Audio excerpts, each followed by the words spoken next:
And we are live, I think. Hang on.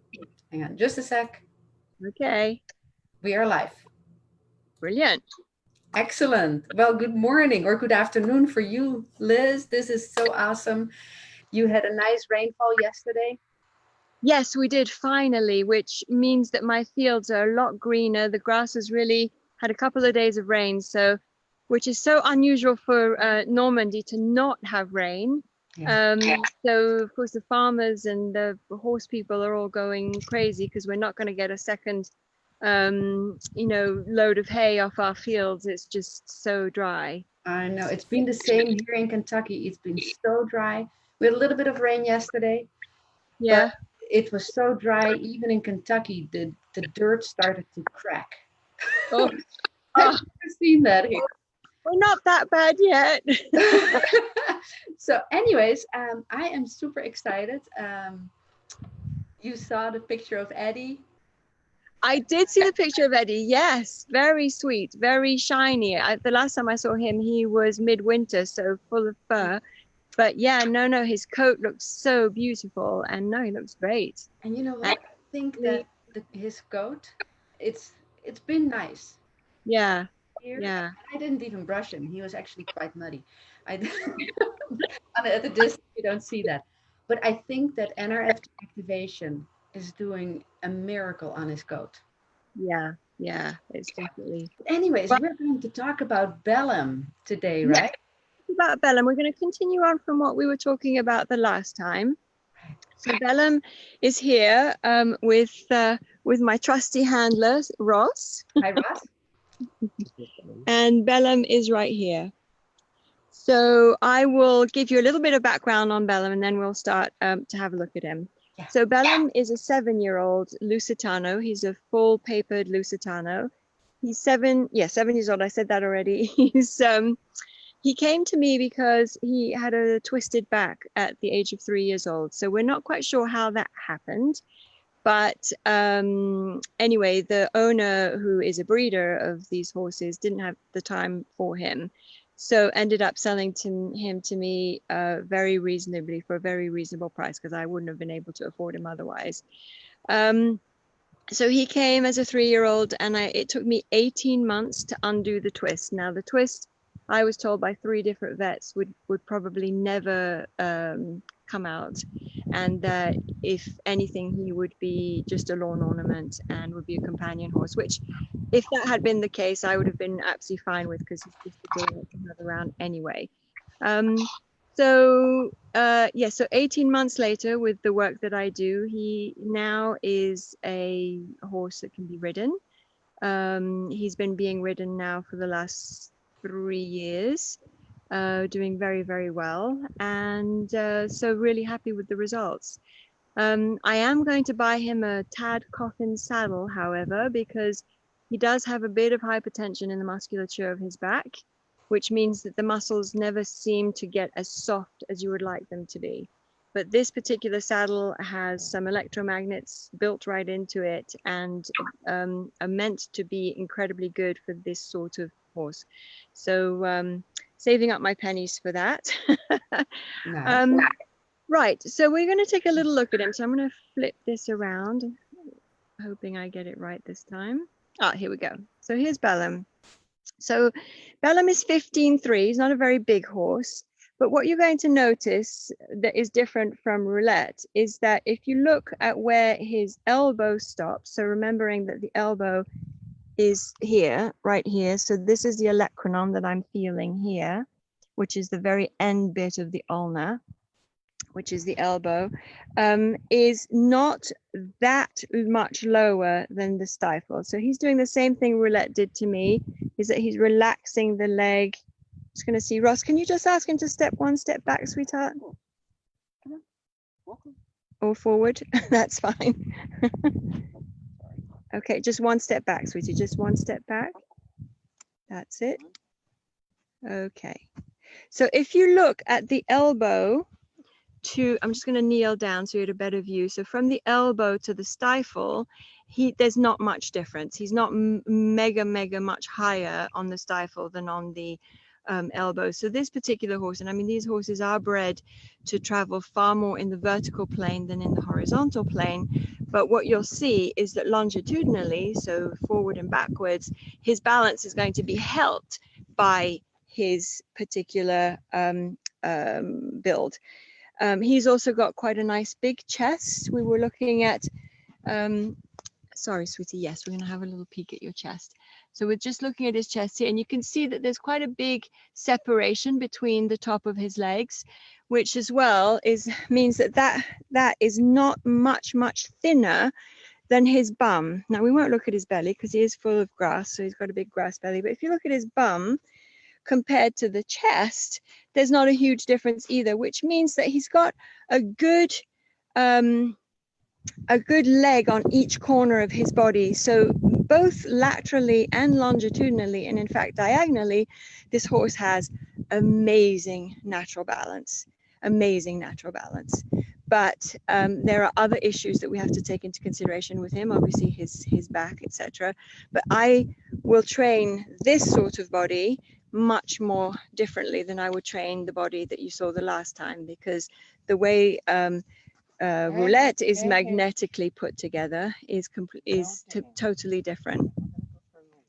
Okay, so Belem's going to go for a little walk. He's not quite as patient as roulette, so I'm just going to come back here. Right, cool. So there he goes, off for his little walk with Ross.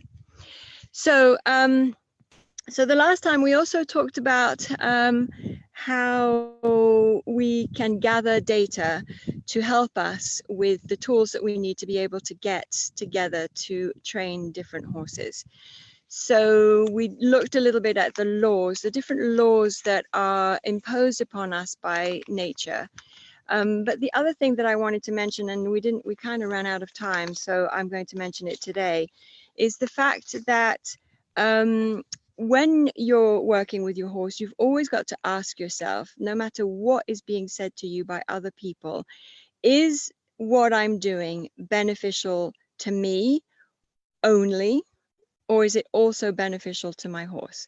Because really what you want is for everything that you do to be beneficial to the horse. If the horse is happy, if the horse is comfortable, if the horse understands what you want of him or her, they will be a much safer animal to work with than if they are unable to understand what you want, if they're in pain, if they feel constricted, if they feel that they can't express themselves in any way, shape, or form.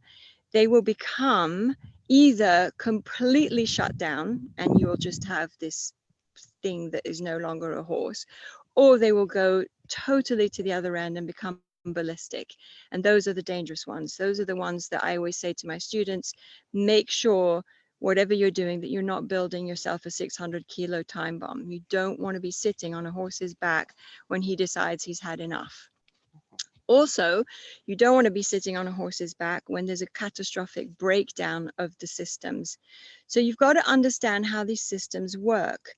You know, the muscles, as we talked about last time, they only do one thing, they contract. So when somebody is trying to tell you that by contracting your buttock muscles, you are going to make the horse stop, that could be true. It probably will, because it's constricting the movement forward of the horse.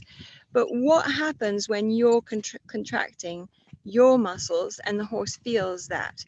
So muscles, what they also do, and I know this as a human massage therapist as well as an equine massage therapist, is that if I don't introduce my hands to a new musculature in a very specific way, the muscles contract. And that's not what you want. You don't want your muscles that you're trying to loosen and release to contract underneath you, underneath your fingers. So we go back to this idea that maybe you've been given a technique that gives you the result that you want, but it's not beneficial for the horse. Meaning that the horse, if you, for example, pull on its mouth to stop it, when you are pulling and putting pressure on the TMJ, you are absolutely stopping and cancelling out forward movement of the hind limb. That is another rule. You can do it on a corpse of a horse. And in fact, we've had students, when I worked at the hospital, we took them and showed them that if you put a bridle on a dead horse and you pull on its mouth, you cannot bring the hind limb forward. It's impossible. So these are just things that you know that it's data that you're gathering that you need to know about, because it will help you in deciding what is right and wrong for you and your horse.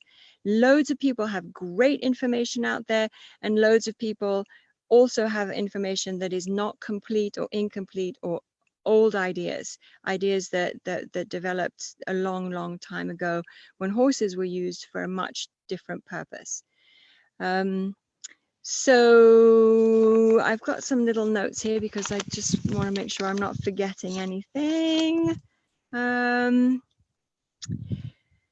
Right, so in saying all of that, one of the things I wanted to say to you as well is that during this series of lives, we're going to be giving you a lot of different ideas to consider. So this is, you know, a bit of data gathering for you. And one of the things I wanted you to consider is when you are dealing with this muscle mass, and let's have a look at Belem again. Switch that around. Oh, getting good at this. So you look at Belem, and he's really quiet right now. So there's not a lot of momentum. There's not a lot of movement going on. He's managing himself. He's, you know, there's flies that are bothering him, but he's not getting too upset about it. And he's calm and quiet. His head is hanging, you know, quite low. That means his heart rate will be low. You know, when Ross asks him to back up, he backs up quite easily without, you know, without there being any trouble or any problems. But take this same horse, put him in a cold day with a lot of scary things happening around him, and now you've got, you know, 450, 500 kilos of muscle that need to be able to manage their own stress. So if you haven't taught your horse how to manage his stress, or if you haven't taught him that we're having a relationship, you're having a relationship with him, and I'm going to come back to you. Oh, they're having a bit of an argument, but it's okay. Oh, he was scratching up. Oh, okay. A bit impatient again. So, as I was saying, actually, I've totally lost my train of thought with all of that. Oh yeah. So as I was saying, so once you've got this muscle mass in motion, so that the momentum is huge, you've got a bit of a problem on your hands if you haven't done the work previously. So it's a little bit, if you could imagine a car up at the top of a hill, and you bump into it and it starts moving, and you run in front of it and you can stop it because there's not an awful lot of momentum. But if you bump that same car and the car rolls down the hill and you're at the bottom of the hill thinking, I'm going to try to stop the car, you're going to have a lot bigger problem on your hands. So this is what we are going to be talking about in depth as we go through this series, is how do we manage 600 kilos, 500 kilos of muscle mass? What most human beings are being taught these days is what was taught to soldiers as they went off to war with horses, because that was one of their biggest purposes, that, and obviously heavy duty work as well as transport. They were taught how to manhandle and get to the point where the horse was so broken down that all he did was comply. There was no more complaining. But that's not what you want out of an athlete. You don't want a horse that's just a shell of you know, and especially if that shell all of a sudden wakes up because something scares it, and then it just goes on pure instinct. You want to be able to have this relationship with your horse where you not only understand its behavior, but also how he has to maneuver his body within the laws of nature. And as we touched on last time, we're going to talk about this in more depth later, is this the law of gravity as well. So keeping all of this in mind, and we are going to be touching on some subjects that are going to make you really cringe, because I'm going to be telling you that there are things that you believe in possibly that are not correct for the horse. But remember this, and I watched The Darkest Hour the other night with Winston Churchill, and right at the end of the movie he says, a man who cannot change his mind cannot change anything. So I'm going to put it to you that a rider who cannot change his mind cannot change anything. So just for you to chew on that idea a little bit, and on the idea of, wouldn't you want to be able to communicate with your horse's brain and have your horse's brain handle the 600 kilos of muscle, rather than you trying to manhandle 600 kilos of incredibly strong muscle? So these are just a few things for you to think about. We're going to be giving these to you as we go along, just little things that will start to give you an idea of maybe where we're going to take you, and the changes in your paradigm that we are going to present. You don't have to change if you don't want to. If what you're doing is you're fine with it and you're happy with it and everything's happy and you're having a great time with your horse, that's brilliant. But if you're not, then these might help you. And I think that's about it really for today. Wow, Liz, that is amazing. You gave me, I mean, I took a whole bunch of notes. Excellent. You gave me a lot to think about, a lot Good. to study up on. And I hope, I'm sure for other people that are watching this, this is amazing. Liz is an amazing person who has so much knowledge in her. So listen up, people, listen up. Um, it's going to be an amazing series. We're going to do it slowly and surely and try to keep it as simple as possible. I don't want to blind people with science. I've studied for a lot of years now, 3 decades, showing my age. But you don't need to have all of that. You just need to understand the basics, because once you've got the basics down and you can relate them to the training of your horse, then you've got it. Everything becomes easy. And that's what I keep saying over and over again. It is meant to be easy. If you're having difficulty, if you're fighting with your horse, if you're pulling and they're pulling on you, if you're, not getting them out of the field, if they're running away or whatever it is, if there's any difficulty, if there's any resistance in your relationship with your horse, it's because something somewhere went wrong. And, we're going to just give you as many ideas as possible so that you can try to figure out what it is and then fix it. And hopefully one day you will also, attend some of our workshops and come to some of our clinics, because there's nothing like having the eye on you so that you can, and the explanations clearly explained for you and your horse. But you should be able to get quite a bit from this without being there. Wonderful. And all that for the love of horses. For the love of horses. Absolutely. Yeah. Oh, and the NRF2 with him, he's been on it for anxiety. He was weaned very young and suffered from separation anxiety. All 3 of his mares are in a field in the back. And as you can tell, everybody now, I have used a system I've developed called the funnel system, which allows you to stretch the elastic, which I call the elastic between horses, to the point where they're not worried about, leaving the herd and then coming back to it. But it takes a little while, because everything takes a bit of time and patience, but it works really well. And we will explain that to you in one of these lives. Wonderful. Liz, Okay. I love it. I love it. Good. So Excellent. what do you think? Well, it depends a little bit on the weather, because we don't want to be out in the rain. But Saturday is supposed to be a really nice day. I don't know if you're busy, but Saturday's good. And we will show you Urani or Urani. Looking forward to it. Sorry? Looking forward to it. Good. Excellent. So, and after we've done Urani, we will probably do some lives from indoors, and working a little bit through some of these things a little bit more without the horses here. Right. And then when we're able to, we will start showing some of the exercises with the horses. Yes. And again, I want to encourage everybody, listen to the previous one. Is your horse up or down or double down or single up? Look look at the post, look at the picture that we posted.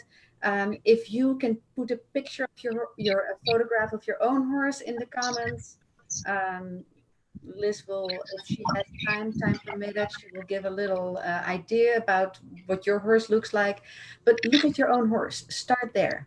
So wonderful. Great. And if you have any questions, put those in the comments as well, and we'll see if we can address them. Excellent. Great. Well, listen, I will talk to you Saturday. Saturday. Wonderful. Have a great time with your horses. Okay, thank you. You too. Bye. For the love of horses. For the love of horses. Yep. Bye. Bye.